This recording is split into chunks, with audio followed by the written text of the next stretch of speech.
Hello दोस्तों, नमस्कार। आज हम फिर से केदारनाथ अपडेट आप लोगों को दे रहे हैं, जिसमें आप लोग देख सकते हैं कि कल 3 मई को भगवान भैरवनाथ के कपाट खोल दिए गए हैं आम श्रद्धालुओं के लिए। जिसमें आप लोग देख सकते हैं कि किस प्रकार से जो यहाँ के मुख्य पुजारी हैं और उनके साथ जो उनके मित्रगण हैं, वो यहाँ सब मंत्रोच्चार करके भगवान भैरवनाथ का जो श्रृंगार है वो किया है। और कल भैरवनाथ की जो समाधि है वो भंग कर दी गई है और फिर केदारनाथ में बाबा भैरवनाथ के जो कपाट हैं वो खोल दिए गए हैं आम श्रद्धालुओं के लिए।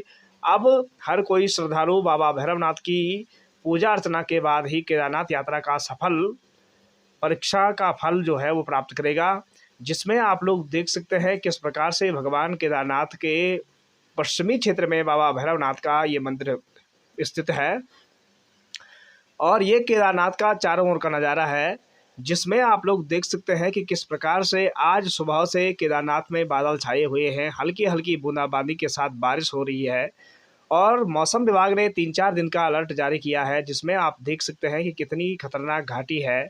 2013 में यहीं से सर्वनाश का डंका बजा था और इसी डंके ने हजारों लोगों की जान ली थी। ये वही भैरव ग्लेशियर है जहाँ पर पिछले साल कई लोग दबे थे। सेल्फी लेने के चक्करों में लोग मारे जाते हैं क्योंकि अनभिज्ञ होते हैं पहाड़ों से। तो आप लोगों से अनुरोध है, केदारनाथ धाम में जब भी आएँ बर्फ़ के निकट ज़्यादा ना जाएं। जहां पर खड़ी ढाल वाली बर्फ़ हो वहां पर बिल्कुल भी ना रहें।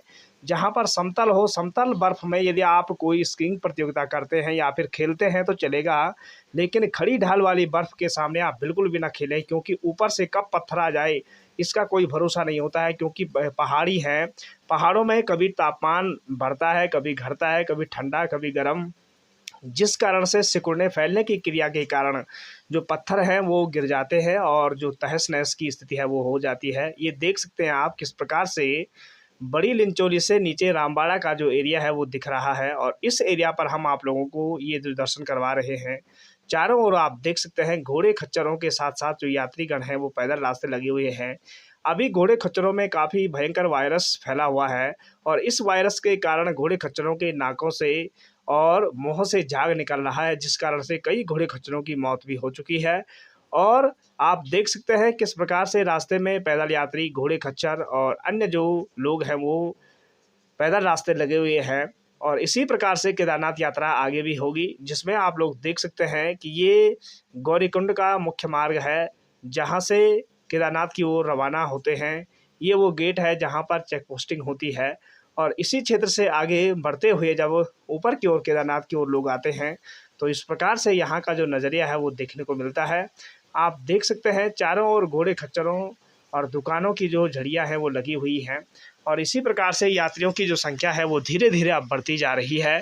तो यदि आप लोग भी केदारनाथ यात्रा की ओर रवाना हो रहे हैं तो आप लोग भी अवश्य आएँ, क्योंकि मई जून का जो समय होता है वो सबसे बेस्ट होता है केदारनाथ धाम के लिए। अभी बारिश बहुत कम है और जब बारिश ज़्यादा होगी तो उसका जो परिणाम है वो बहुत भयानक हो सकता है, क्योंकि यहाँ भूस्खलन बहुत ज़्यादा होता है। इसलिए आप लोगों से अनुरोध है, यदि केदारनाथ यात्रा पर आ रहे हो तो मई जून के समय में ही आएँ, क्योंकि इस समय यहाँ का जो टेम्परेचर है वो काफ़ी अच्छा रहता है। ये देख सकते हैं दोनों ओर कितनी बर्फबारी है। समतल भूमि पर ऐसे रास्ते पर आप बर्फ़ के साथ कुछ पल के लिए खेल सकते हैं और ऊंची ऊंची चोटियों में आप देख सकते हैं किस प्रकार से बर्फबारी हो रही है अभी भी। तो चारों ओर का जो नज़ारा है काफ़ी दिलचस्प नज़ारा है केदारनाथ धाम में। तो आप लोग आ सकते हो और ऐसे नज़ारे का जो दीदार है यदि आप लोगों को करना है तो आप लोग अवश्य आएँ। और केदारनाथ धाम में चारों ओर का जो नज़ारा है वो काफ़ी दिलचस्प है, देखने को मिलेगा। और सौंदर्यता भगवान केदारनाथ की बहुत ज़्यादा है, क्योंकि यहाँ का जो क्षेत्र है वो काफ़ी दिलचस्प है, मन को शांति देने वाला है।